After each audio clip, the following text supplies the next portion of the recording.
श्री सरस्वती नमः। सुप्रभातम छात्रों। संस्कृत शिक्षण में आप अव्ययी भाव समास का आगे वाले नियमों का अपन गहराई से अध्ययन करेंगे। तो इसके लिए अपन जानेंगे समृद्ध्यर्थे सु अव्यय का सुबंध के साथ कैसे प्रयोग होता है, यानी संपन्नता का आधिक्य होता है तब समृद्धि के अर्थ में इस अव्ययों का प्रयोग होकर के अव्ययी भाव समास बनता है। इसके लिए अपन अव्यय पद एक साइड और अव्यय का अर्थ लिखेंगे, समस्त पद लिखेंगे, लौकिक विग्रह और अलौकिक विग्रह और उसका अर्थ हिंदी के दृष्टिकोण से। सु अव्यय का प्रयोग होने पर, यानी सु जो उपसर्ग है उसका प्रयोग होने पर अव्यय शब्द कैसे बनता है और कैसे अर्थ निकलता है। समृद्धि के अर्थ में ये रहेगा संपन्नता, जिसको कहते हैं सुमद्रम, यानी मद्राणाम समृद्धि। मद्रे ये तो हो गया, तो मद्राणाम समृद्धि। इसका अलौकिक विग्रह मूल संज्ञा में शब्द रूपी कौन सा प्रत्यय है उसको अपन को दिखाना है और उसके बाद में अंत में कौन से अव्यय का प्रयोग होना है ये लिखना है। तो मद्र धन आम, आम यानी षष्ठी का बहुवचन, और वहां पर अंत में क्या है, सु अव्यय का प्रयोग, सु उपसर्ग। तो मद्र धन आम सु, अर्थ हो जाएगा मद्रों की समृद्धि, यानी मद्र राष्ट्र की समृद्धि। यहाँ पर सु का वैसे ही प्रयोग होगा सुराष्ट्रम, राष्ट्राणाम समृद्धि, यानी राष्ट्र धन आम और सु, राष्ट्रों की प्रगति। इसी अर्थ में आगे चलेंगे। व्यवृद्धि अर्थे दूर, रिद्धि का अभाव यानी संपन्नता का अभाव। यहाँ पर अपन वैसे ही प्रकरण में अव्यय शब्द एक साइड में रखेंगे। अव्ययों के अर्थ समस्त पद, लौकिक विग्रह, अलौकिक विग्रह और उसका अर्थ। तो दूर और निर ये दोनों, तो दूर, निर और निस ये सभी अभाव अर्थ को प्रकट करने वाले हैं अव्यय। इन तीनों ही उपसर्गों का प्रयोग होने पर जो अव्यय शब्द बनेगा वो अभाव का अर्थ देने वाला होगा। तो यहाँ पर देखेंगे निर, दूर से दुर्यवनम, यवनानाम व्यवृद्धि, यवन धन आम और वहाँ पर दूर उपसर्ग, यवनों का नाश, यवनों का अभाव।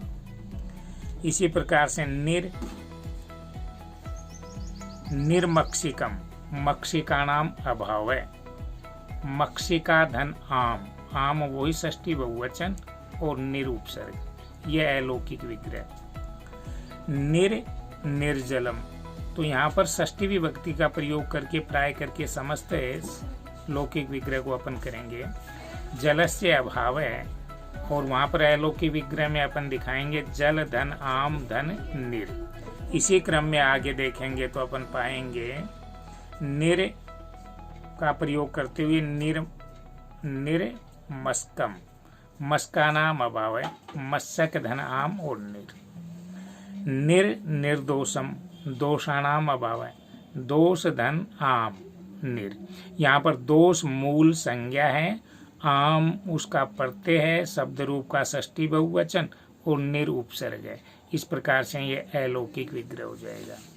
निर का प्रयोग करेंगे तो निर्जनम, जनानाम अभाव है, यानी व्यक्तियों का अभाव। तो जन धन आम, धन निर।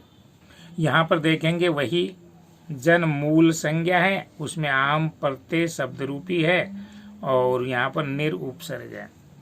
निर्धन, निर्विघ्नम में ये हो जाएगा समस्त पद और विघ्ना नाम अभाव है। ध्यान देंगे निर्विघ्नम का जो अर्थ निकलेगा वही लौकिक विग्रह का अर्थ भी निकलेगा, यानी विघ्नों का अभाव। यहाँ पर भी विघ्नों का अभाव, जहाँ पर विघ्न समस्या है ही नहीं, तो वहाँ अलौकिक विग्रह में हो जाएगा विघ्न धन आम और निर, आपका निर जो है उपसर्ग चल रहा है। तो ऐसे अपन दिखा देंगे, ये अलौकिक विग्रह हो जाएगा।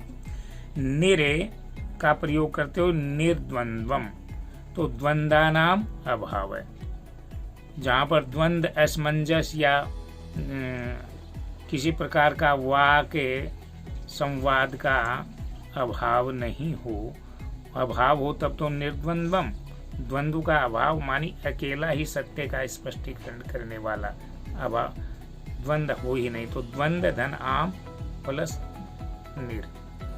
यहाँ पर निस है तो निस का प्रयोग भी वैसे ही अभाव अर्थ में आएगा।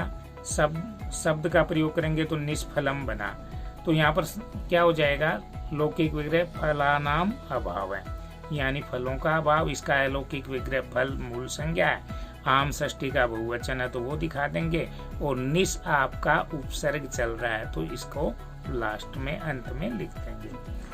निस धन कपटम, निस धन कंटकम, निस कंटकम समस्त पद, और कंट का नाम अभाव है, कंटक धन आम और निस वो उपसर्ग। निस पापम, पापा नाम अभाव है, पाप धन आम षष्ठी बहुवचन, निस उपसर्ग। इस प्रकार से आगे देखेंगे अपन। इसी तो अव्यय भाव के आगे वाले नियमों को देखेंगे तो अपन आज इसके बारे में पढ़ेंगे। अत्यार्थे अति, यानी जो नष्टता का भाव देने वाला होगा। असंप्रत्यर्थे, ये भी वैसा ही भाव देगा, सहमति नहीं हो। और शब्द प्रादुर्भावार्थे, यानी शब्द की प्रकाशता को, शब्द रूपी ज्ञानता को प्रकट करने वाला। पश्चात अर्थ में अनु का प्रयोग देखेंगे और योग्यता अर्थ में भी अनु का अध्ययन करेंगे, यानी इन उपसर्गों का प्रयोग होने पर अव्ययी भाव समास में समस्त पद कैसे बनता है, लौकिक विग्रह कैसे बनता है और अलौकिक विग्रह कैसे रहेगा। तो शुरू करते हैं अपन। क्या अव्यय पद रहेगा, समस्त पद रहेगा, लौकिक विग्रह रहेगा और अलौकिक विग्रह, और अर्थ उनका ये जानेंगे। अति है, अत्यार्थ है, यानी नाश होने के अर्थ में अति का प्रयोग कैसे होता है। अति जो वर्जित रखी है ना, तो वैसे। अति हिमम, हिमस्य अत्य, यानी हिम का अभाव, हिम का नाश। तो इसका अलौकिक विग्रह हो जाएगा, मूल संज्ञा है हिम यानी बर्फ, और गस यहाँ पर क्या है, विभक्ति है। तो अति आपका उपसर्ग है वो साथ में आता चला जाएगा, और हिम गस अति ऐसे अलौकिक विग्रह हो जाएगा। बर्फ का नाश ऐसा अर्थ हिंदी में निकलेगा। अति अत्यार्थे, तो यहाँ पर आधिक्य के अर्थ में अति हिमम, हिमस्य अत्य, यानी वहाँ पर फिर आधिक्य कैसे अर्थ में, नष्टता के अर्थ में, तो वैसे ही हो जाएगा। अति असमप्यर्थर, इसमें देखेंगे आप अति निद्रम, यहाँ पर क्या हो जाएगा, निद्रा अधिक निद्रा जो है वो वर्जनीय है, आलोचना करने योग्य होती है। तो क्या हो जाएगा इसका लौकिक विग्रह, निद्रा संप्रति न युज्यते, यानी इस समय इतनी नींद जो है वो उचित नहीं है, अधिक निद्रा जो है वो अनुचित है, ये हिंदी अर्थ हो जाएगा। इति शब्द है, उसके लिए अपन देखेंगे समस्त पद इति हरि। तो यहाँ पर इति अव्यय का प्रयोग होगा हरि में, तो शब्द की प्रकाशता, यानी हरि शब्द की ज्ञान और प्रकाश, उसकी योग्यता का प्रमाणीकरण कर रहा है। तो यहाँ पर हरि शब्द से प्रकाश है, यानी समाज और संसार को आलोकित करने वाला। तो ये शब्द की उत्पत्ति से उसके ज्ञान और प्रकाश का भान कराने वाला अर्थ देगा हरि शब्द से, और इसका वैसे ही वो लौकिक और अलौकिक विग्रह हो जाएगा। अब अनु है, वो अनु पश्चात अर्थ देने वाला रहेगा समस्त पद में, और अव्ययों का प्रयोग ऐसे होगा, समस्त पद ऐसे बनेंगे, अलौकिक विग्रह और लौकिक विग्रह ऐसे, और उनका अर्थ। अनु का प्रयोग जब शंभु में करेंगे तो अनुशंभु समस्त पद बना, और इसका लौकिक विग्रह होगा शंभो पश्चात, यानी शंभु शंकर के बाद। शंभु धन गसे धन अनु, यह अलौकिक विग्रह हो गया, हिंदी अर्थ शंभु के बाद या शंभु के पश्चात। इसी क्रम में अनु का प्रयोग करते हुए अनुवृक्षम, वृक्ष से पश्चात अलौकिक विग्रह हो जाएगा, वृक्ष संज्ञा है, गस उसमें विभक्ति है, षष्ठी एक वचन, और अनु जो है वो उपसर्ग है अव्यय पद को निर्माणित करने वाला। अनु, अनु विष्णु, तो विष्णु पश्चात विष्णु धन गस, और अनु आपका साथ में जो उपसर्ग है वो चल रहा है अव्यय पद निर्माणित के लिए। अनु, अनुलोकम, लोकस्य पश्चात लोक के बाद लोक धन गस और अनु। यहाँ पर अनु रथम, रथस्य पश्चात यानी रथ के बाद रथ धन गस धन अनु, अलौकिक विग्रह। अनु हरि, हरे पश्चात हरि धन गस धन अनु। अनु कृष्णम, तो कृष्णस्य पश्चात यानी कृष्ण धन गस धन अनु। यहाँ पर कृष्ण मूल संज्ञा है और गस जो है वो षष्ठी एक वचन। अनु गृहम, गृहस्य पश्चात यानी गृह धन गस धन अनु। अनु पदम, पदानाम पश्चात पद जो है मूल संज्ञा है, गस षष्ठी एक वचन है और अनु।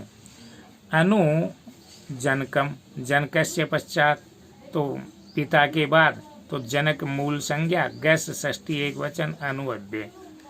अनु लतम, लताया पश्चात, ध्यान देंगे जब देखो शब्द रूप अपन को भली प्रकार से याद है तो लौकिक और अलौकिक विग्रह में कोई दिक्कत नहीं होती है। लता जो आकारांत है इसकी भिन्नता में वो परिवर्तन हो जाता है, तो लताया पश्चात लता धन गस धन अनु।